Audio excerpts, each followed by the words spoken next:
और ये भोपाल से तस्वीर आपको दिखा रहे हैं, हमीदिया हॉस्पिटल की तस्वीरें हैं जहां पर लगातार एक के बाद एक एम्बुलेंस के पहुंचने का सिलसिला जारी है। अब तक 3 एम्बुलेंस पहुंच चुकी थी, अब ये चौथी एम्बुलेंस पहुंची है और एक एक कर अब घायलों को ले जाया जा रहा है। कुल मिलाकर 19 एम्बुलेंस रवाना की गई हैं, जैसा कि भोपाल के कलेक्टर ने जानकारी दी थी। हरदा से 19 रवाना हुई थी, जिसमें से इंदौर भी कुछ एम्बुलेंस जा रही हैं, कुछ बाकी एम्बुलेंस को भोपाल लाया जा रहा है, जिसमें से कुछ एम्स लाई जाएंगी, कुछ हमीदिया हॉस्पिटल लाई जाएंगी और कुछ अन्य निजी हॉस्पिटल्स में भी लाई जा रही है, जिसमें एक नर्मदा हॉस्पिटल भी एक एम्बुलेंस पहुंची है।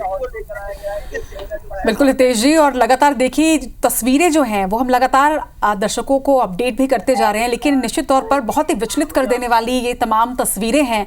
और अगर इस तस्वीर से, इस हादसे से हम कुछ नहीं सीखते हैं तो ये निश्चित तौर पर ये बड़ी बात होगी, ये दुखद बात होगी। उम्मीद करते हैं कि इस तरह के हादसों से अब जाकर कहीं प्रशासन कुछ ना कुछ जरूर इससे सीख ले। और इसके साथ ही एक अहम जो अपील हम लगातार IBC24 में दर्शकों से भी कर रहे हैं कि क्योंकि इस हादसे से जुड़े, ठीक है, इस वक्त हमारे साथ नवीन जुड़ रहे हैं राजधानी भोपाल से। नवीन, इस वक्त कितने एम्बुलेंस लगातार वहां पर पहुंच रही है, क्या अपडेट है आपके पास भोपाल से? देखिए, हमीदिया अस्पताल में ये तीसरी एम्बुलेंस पहुंची है और इस एम्बुलेंस में 2 महिला मरीज थी।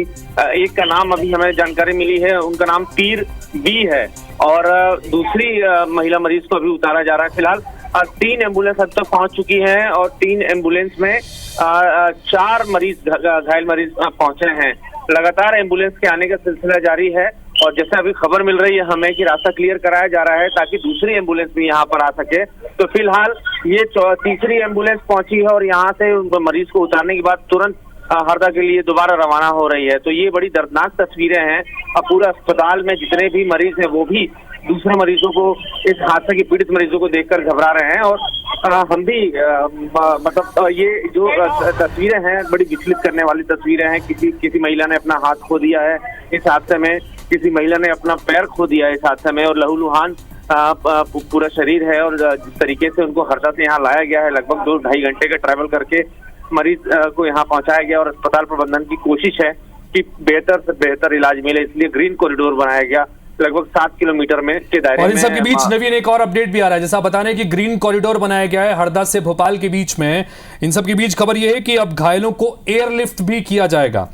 सोडलपुर हेलीपैड से बाकायदा एयरलिफ्ट करने की तैयारी भी हो रही है, यानी कि जो ज्यादा गंभीर रूप से जख्मी हुए हैं उन्हें एयरलिफ्ट करके वहां से सीधे भोपाल लाने की तैयारी भी चल रही है। तो कुल मिलाकर इस वक्त ग्राउंड जीरो पर हमारी सहयोगी हरप्रीत सबसे पहले पहुंची हैं।